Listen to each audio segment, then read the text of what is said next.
कुछ राज्यों द्वारा अपने राज्य के लोगों को इसका कोई लाभ नहीं दिया गया।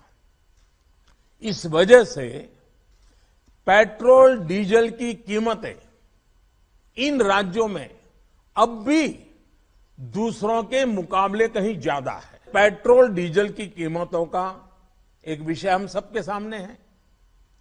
देशवासियों पर पेट्रोल डीजल की बढ़ती कीमत का बोझ कम करने के लिए केंद्र सरकार ने एक्साइज ड्यूटी में कमी की थी। पिछले नवंबर महीने में कम की थी। केंद्र सरकार ने राज्यों से भी आग्रह किया था कि वो अपने यहां टैक्स कम करे और ये बेनिफिट नागरिकों को ट्रांसफर करे। इसके बाद कुछ राज्यों ने तो भारत सरकार की इस भावना के अनुरूप यहां टैक्स कम कर दिया, लेकिन कुछ राज्यों द्वारा अपने राज्य के लोगों को इसका कोई लाभ नहीं दिया गया। इस वजह से पेट्रोल डीजल की कीमतें इन राज्यों में अब भी दूसरों के मुकाबले कहीं ज्यादा है। ये एक तरह से इन राज्यों के लोगों के साथ अन्याय तो है ही, साथ ही पड़ोसी राज्यों को भी नुकसान पहुंचाता है। स्वाभाविक है कि जो राज्य टैक्स में कटौती करते हैं उन्हें राजस्व की हानि होती है। जैसे अगर कर्नाटका ने टैक्स में कटौती नहीं की होती तो उसे इन 6 महीनों में 5,000 करोड़ रुपए से ज्यादा का राजस्व मिलता।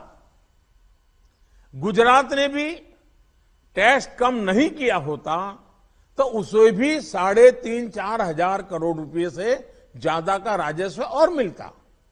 लेकिन ऐसे कुछ राज्यों ने अपने नागरिकों की भलाई के लिए, अपने नागरिकों को तकलीफ न हो इसलिए अपने वेट में, टैक्स में कमी की, पॉजिटिव कदम उठाए।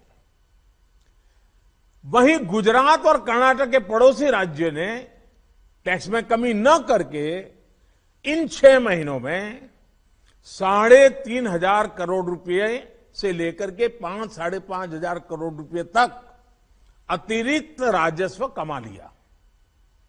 जैसा हम जानते हैं कि पिछले साल नवंबर महीने में वैट कम करने की बात की थी, सबको मैंने प्रार्थना की थी, लेकिन कई राज्य, मैं यहां किसी की आलोचना नहीं कर रहा हूं, मैं सिर्फ आपसे प्रार्थना कर रहा हूं, आपके राज्य के नागरिकों की भलाई के लिए प्रार्थना कर रहा हूं।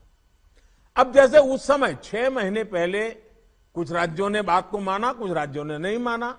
अब कई राज्य जैसे महाराष्ट्र, पश्चिम बंगाल, तेलंगाना, आंध्र प्रदेश, तमिलनाडु, केरला, झारखंड, किसी न किसी कारण से उन्होंने इस बात को नहीं माना और उनके राज्य को, नागरिकों को बोझ कंटिन्यू रहा।